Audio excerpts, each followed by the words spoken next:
Pendant des décennies, Jim Carrey a incarné le génie comique au visage expressif, capable de faire rire le monde entier sans prononcer un seul mot. Mais derrière ses gags extravagants, ses films à succès et sa célébrité sur les tapis rouges, quelque chose de plus profond se tramait. Aujourd'hui, à 64 ans, après des années loin d'Hollywood, Carrey se confie enfin sur les épreuves, les tragédies et les rumeurs étranges qui l'ont poursuivi pendant des années. Sa dernière apparition publique a déclenché une théorie du complot rocambolesque qui a enflammé la toile. Alors, qu'a finalement révélé Jim Carrey et pourquoi ses fans sont-ils persuadés que quelque chose a changé? Le moment où Internet s'est enflammé. Revenons sur les faits, car franchement, c'est le genre d'histoire qu'on n'inventerait pas. Le 26 février 2027 à Paris, lors de la cérémonie des Césars, l'équivalent français des Oscars, Jim Carrey monte sur scène pour recevoir un César d'honneur. La foule exulte, mais quelques heures après la diffusion des premières photos sur Internet, la situation bascule. Les réseaux sociaux ne célèbrent pas. Ils s'enflamment, on zoome sur son visage, on compare les anciennes et les nouvelles photos côte à côte. Ses yeux paraissent un plus clairs, on dit que ses pommettes sont disproportionnées. Il a le nez qui s'envole. Et puis quelqu'un remarque qu'il signe des autographes de la main droite alors qu'il est notoirement gaucher. Les commentaires s'enflamment. Ce n'est pas Jim Carrey. Son esprit est complètement différent. Personne ne peut imiter Jim Carrey. Impossible! Et puis, comme si ça ne suffisait pas, la drag queen et imitatrice de célébrité Alexi Stone publie sur Instagram des photos d'elle-même portant des prothèses faciales et une perruque coiffée à l'identique du nouveau look de Jim Carrey. En légende, Alexi Stone en Jim Carrey à Paris. Jim Carrey, c'est toi? Internet est persuadé que c'est un sosie, voire un clone. Il a fallu des jours à Internet pour s'en remettre. Même Megan Fox a posté « Je n'en peux plus du stress ». Je dois savoir si c'est vrai, a renchéri Lisa Reyna. Mellon Anderson, de l'émission Love Island, a demandé si l'information était crédible.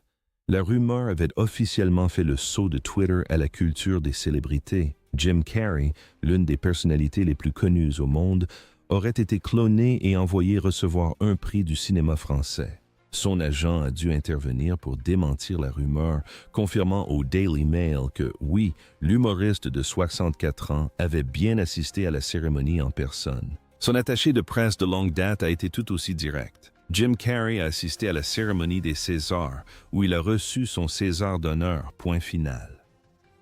Le directeur des Césars, Gregory Collier, est allé encore plus loin, qualifiant la polémique de totalement infondée et révélant que Carrey était en pourparlers avec l'Académie depuis 8 mois avant l'événement. Il avait travaillé pendant des mois sur son discours de remerciement en français, s'exerçant minutieusement à la prononciation. Il serait arrivé accompagné de son compagnon, de sa fille, de son petit-fils, de son attaché de presse et de 12 amis proches. Son vieil ami et réalisateur, Michel Gondry, était présent. Je me souviens simplement de sa générosité, de sa gentillesse, de sa bienveillance, de son élégance, a déclaré Collier. Alors non, il n'a pas été cloné. Mais voici la question que personne ne se pose vraiment. Pourquoi Jim Carrey a-t-il changé d'apparence? Qu'est-il arrivé à l'homme que nous pensions connaître, au masque qu'il portait pour nous tous? Voici un aspect de Jim Carrey que la plupart des gens oublient. Son visage élastique, son humour physique, sa capacité à se contorsionner en une créature à peine humaine, un talent qui n'était pas seulement une force, mais une véritable armure. Pendant la majeure partie de sa carrière, Jim Carrey était intouchable. Oui, les fans se demandent si le nouveau look de Jim n'est pas le fruit du hasard. 3 blockbusters à succès en une seule année. Un cachet de 20 millions de dollars qui a laissé Hollywood bouche bée. Des récompenses, des éloges, un sourire si large qu'il aurait pu remplir un écran de cinéma. C'était le genre de type qui s'était fait un chèque de 10 millions de dollars alors qu'il était fauché et vivait dans sa voiture. Il l'avait daté de 3 ans, et puis, incroyable mais vrai, il l'avait encaissé. Mais ceux qui l'ont connu à ses débuts racontent une toute autre histoire. Les humoristes qui se produisaient dans les mêmes clubs se souviennent d'un jeune Jim acharné, obsessionnel, animé par quelque chose qui ressemblait moins à de l'ambition qu'à du désespoir. Il avait besoin que le public l'adore. Il ne se contentait pas de vouloir faire rire, il en avait besoin. Et une telle soif de reconnaissance ne surgit pas de nulle part. Voilà Jim sur scène remerciant sa fille, son petit-fils et sa compagne, mais les internautes, perspicaces, n'y croient pas. Il y avait des failles, même au sommet de sa gloire. Des interviews étranges, à la tonalité philosophique, où il remettait en question le concept même d'identité. Lors d'une interview en 2009 avec des journalistes, il est apparu l'air absent et détaché, pas vraiment triste, mais absent, comme si la lumière était allumée. Mais il avait cessé de prendre la peine d'ouvrir la porte. Des tableaux qui ne ressemblaient en rien à l'œuvre d'un homme qui vivait pleinement sa vie. Des toiles sombres et expressionnistes, empreintes d'angoisse qu'il créait en secret à huis clos depuis des années. Quand j'ai vraiment commencé à peindre beaucoup, j'étais devenu tellement obsédé que je ne pouvais plus m'arrêter. Il est même passé une fois chez David Letterman et, au beau milieu d'une blague, il a semblé se reprendre, comme si l'espace d'une fraction de seconde, le masque était tombé et qu'une part de vérité avait brillé. La plupart des gens ont ri. Quelques-uns l'ont remarqué, s'en est suivi un lent retrait de la machine hollywoodienne qui l'avait propulsé. Les tournées de presse se sont raréfiées. Les blockbusters sont sortis plus espacés. Le silence entre les projets s'est allongé. Et puis, un jour, il s'est arrêté net. La question que tout le monde se posait était « Qu'est-ce qui a brisé Jim Carrey ?» Mais la question la plus pertinente serait peut-être « Était-il vraiment intact au départ ?» Pour y répondre, il faut remonter très loin dans le temps. Que s'est-il passé exactement dans l'enfance de Jim Carrey pour déclencher tout cela? Le garçon de Newmarket, ses débuts. Voici la partie de l'histoire que la plupart des gens ignorent. Et ils ont tort. James Eugene Carey est né le 17 janvier 1962 à Newmarket, en Ontario, au Canada. Officiellement, c'était une famille ouvrière. En réalité, c'était une famille qui tenait à peine debout, grâce à la prière. Son père, Percy Carey, était comptable. Un emploi stable, un revenu correct, une vie qu'on construit lentement et avec soin. Puis, en 1975, Percy a perdu son emploi, et tout ce qu'il avait patiemment bâti s'est effondré du jour au lendemain. S'ensuivit une pauvreté qui laisse des traces, de 1974 à 1976. Toute la famille Carey vécut dans un camping-car Volkswagen stationné près du lac Ontario. Jim et son frère dormaient sous une tente durant les hivers canadiens, subissant des nuits glaciales, brutales et impitoyables, tandis que leurs parents tentaient de maintenir la famille unie à l'intérieur du véhicule. Pour joindre les deux bouts, Jim et son père ont tous deux accepté des emplois de nuit dans des usines de nettoyage. Il était à peine adolescent. À 16 ans, Jim avait déjà quitté l'école. Sa mère, Kathleen, était malade et il fallait que quelqu'un s'occupe d'elle tout en subvenant aux besoins de la famille. Ce quelqu'un, c'était Jim. Il travaillait à temps plein. Il avait 16 ans et qu'après une enfance déjà trop éprouvante, il parvenait tant bien que mal à maintenir sa famille à flot. Mais c'est son père, Percy, qui projetait l'ombre la plus tenace. Percy Carey était un rêveur, un homme qui aspirait désespérément à devenir musicien, un homme qui avait renoncé à ce rêve par pragmatisme et qui fut peu à peu détruit par ce compromis. Il sombra dans la dépression. En 1982, Jim, alors âgé de 20 ans, rentra chez lui et trouva son père inconscient. Une overdose de médicaments. Il avait traversé une grave crise de santé mentale. Carey a déclaré que ce moment l'avait profondément marqué. On n'oublie jamais l'image de son père dans une telle situation. On ne peut pas l'oublier, et c'est impossible. Peu importe la célébrité, le succès ou la richesse que vous deviendrez, vous ne pourrez jamais y échapper complètement. Percy a survécu. Louis et Jim sont restés proches jusqu'à la mort de Percy en 1994, année où Jim est devenu la plus grande star de la comédie au monde. Ce décès, survenu au moment même de son plus grand triomphe, en dit long sur le caractère doux amer du succès de Jim Carrey. Je crois que ce qui définit un artiste, c'est sa capacité à matérialiser sa vie intérieure, à donner vie à quelque chose de concret. Alors, comment un gamin qui passait ses hivers canadiens sous une tente a-t-il pu remplir des salles et empocher 20 millions de dollars par film? Son ascension a été tout sauf un long fleuve tranquille. 3 films. La naissance d'une légende. Avant même d'arriver à Hollywood, Jim Carrey avait déjà essuyé des échecs pendant des années. Ses premiers spectacles d'humour furent nés des fiascos. Il était novice, maladroit, trop enthousiaste, mais il n'a jamais baissé les bras. Il l'a perfectionné, il a observé et il a appris. Et lentement, péniblement, il a commencé à déchiffrer le code. Au début des années 1980, il se produisait dans des clubs et commençait à se faire remarquer. En 1983, il décrocha un petit rôle dans une série télévisée. À la fin des années 1980, il animait le Tonight Show et se forgeait la réputation d'être l'un des humoristes les plus physiques du moment. Puis vint In Living Color. De 1990 à 1994, Carrey participe à cette émission humoristique à sketchs révolutionnaires et en créa plus de 120, dont le personnage devenu légendaire, le pompier Bill. Il ne se contentait pas de jouer la comédie. Il se métamorphosait. Son corps devenait un accessoire, son visage une toile. Il représentait une véritable nouveauté dans le monde de la comédie et le public était fasciné. Puis, en 1994, tout a basculé. 3 films en un an. Des chiffres qui donnent encore le tournis. Ace Ventura, Pet Detective, un film que les studios ont failli ne jamais produire. Ce film, largement boudé par la critique, a engrangé 72 millions de dollars au box-office américain. Puis, The Mask est sorti et a rapporté 352 millions de dollars dans le monde. Enfin, pour clore l'année en beauté, Dumb and Dumber a récolté 270 millions de dollars à l'échelle mondiale. Et les routes bleues, avec les grands chiffres, ce sont des rivières. Les rivières, on pourrait prendre un bateau. Jim Carrey était officiellement et incontestablement la plus grande star de la comédie au monde. Il fut également le premier acteur de l'histoire d'Hollywood à percevoir 20 millions de dollars pour un seul film. C'était pour Disjoncté en 1996, un montant qui fit l'effet d'une bombe dans toute l'industrie. Les studios rechignèrent. D'autres acteurs ont secoué la tête puis ont discrètement commencé à réclamer la même chose. Avec ses films de 1994, il n'a pas seulement transformé sa propre carrière, il a redéfini la valeur d'un comédien à Hollywood. Il se consumait aussi en silence. Une célébrité aussi fulgurante à une telle échelle a un prix. Alors, qu'a payé Jim Carrey pour tout cela? L'amour, la perte et le coût d'être Jim Carrey.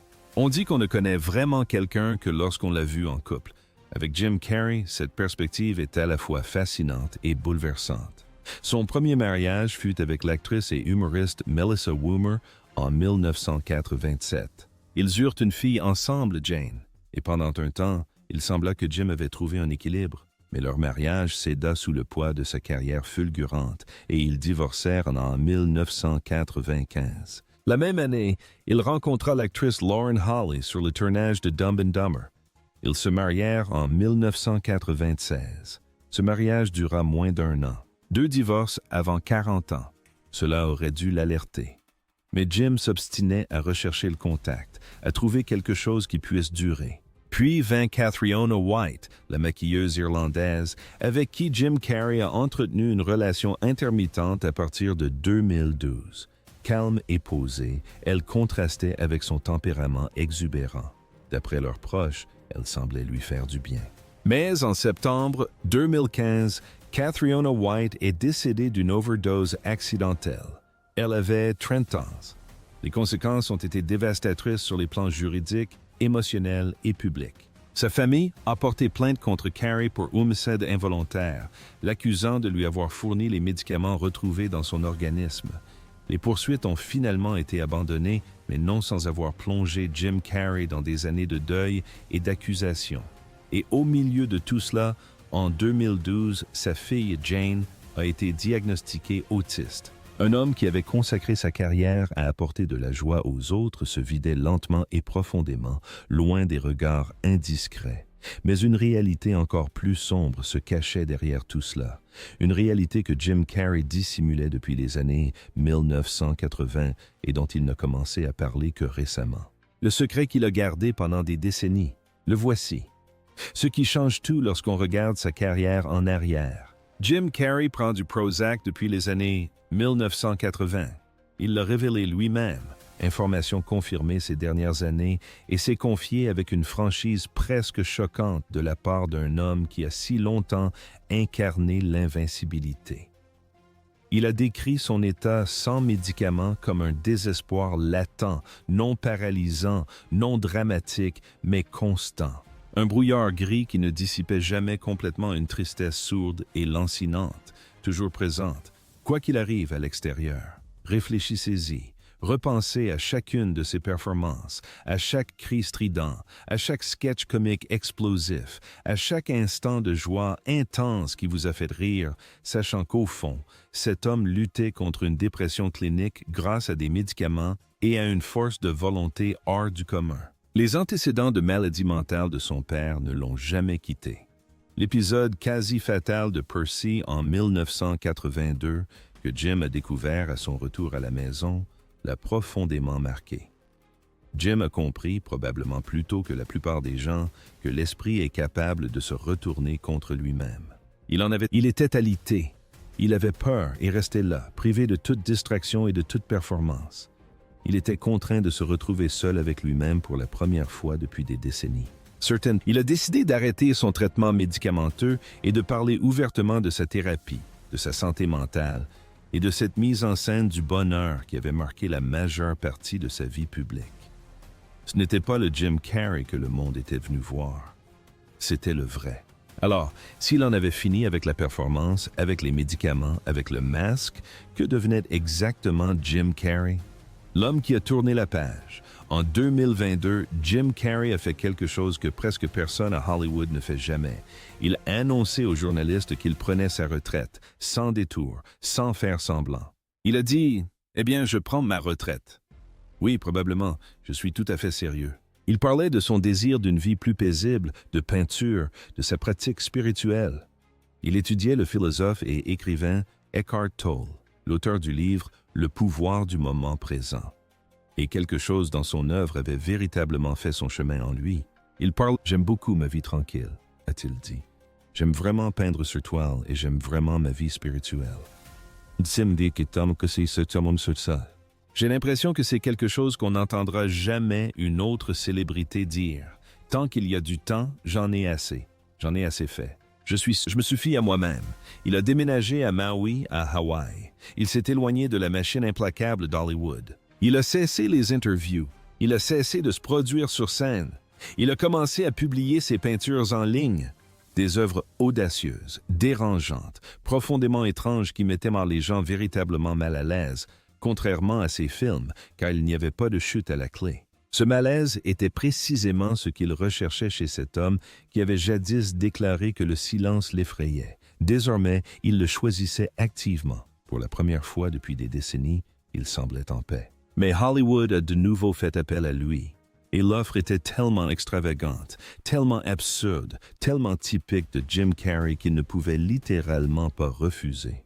Vous vous souvenez quand Jim Carrey a dit qu'il ne reviendrait à Hollywood que si les anges lui apportaient un scénario écrit à l'encre dorée? Eh bien, quelqu'un l'a fait. Lorsque les producteurs de Sonic le Hérisson 3 l'ont contacté pour qu'il reprenne son rôle du Dr. Robotnik, ce personnage délicieusement déjanté, il lui aurait envoyé un scénario imprimé à l'encre d'or 24 carats, accompagné d'une promesse de 30 millions de dollars. Jim Carrey, homme de principe et d'éveil spirituel, a lu ce scénario en or, a regardé ce chiffre et a accepté. Il en a même plaisanté, déclarant aux journalistes qu'il était revenu parce qu'il avait besoin d'argent. La technique classique de Carrey pour détourner l'attention. Il prend le sujet important et le noie sous une blague avant même que quiconque puisse y trouver un côté sentimental. Sonic 3 est sorti en décembre 2024 et a cartonné, prouvant que même un Jim Carrey semi-retraité reste un atout majeur au box-office avec le bon scénario. Puis vint Paris, les Césars, le César d'honneur, la rumeur du clone, le monde entier qui observait Jim Carrey, qui le regardait vraiment, peut-être pour la première fois depuis des années, sans tout à fait le reconnaître. Mais voici ce que ce manque de reconnaissance nous révèle. À 64 ans, Jim Carrey est différent, tout simplement. Il a traversé l'enfer, la pauvreté infantile, les moments les plus sombres de son père, des divorces successifs, la mort d'un être cher, des années de désespoir sous médicaments, une maladie presque fatale et une véritable renaissance spirituelle au bout du compte. Le visage que l'Internet n'a pas reconnu n'est pas celui d'un clone. Il ne s'agit ni d'une opération chirurgicale, ni d'une prothèse, ni d'un quelconque subterfuge hollywoodien. C'est un homme qui a vécu pleinement, qui a vécu dans le luxe. Il a travaillé des mois sur son discours d'acceptation en français. Il est arrivé avec sa famille. Il a accepté ce prix avec une émotion sincère. Puis, pendant 3 jours, il a vu Internet le traiter de clone. On imagine qu'il a trouvé ça hilarant. Jim Carrey a passé 64 ans à faire rire le monde entier tout en menant discrètement une vie que la plupart d'entre nous ne pouvons même pas imaginer. Dormir sous une tente au bord d'un lac gelé canadien, enchaîner 3 succès au box-office en 12 mois, suivre un traitement médical, faire face à un deuil, participer à des théories du complot sur le clonage et écrire des scénarios à l'encre dorée. Cet homme est d'une richesse incroyable. Si vous avez lu jusqu'ici, n'hésitez pas à laisser un commentaire pour nous dire quelle est la chose la plus surprenante que vous ayez apprise aujourd'hui. Et surtout, restez connectés. Notre prochaine vidéo pourrait bien révéler les secrets les mieux gardés d'une autre légende hollywoodienne. À ne manquer sous aucun prétexte, abonnez-vous et on se retrouve là-bas.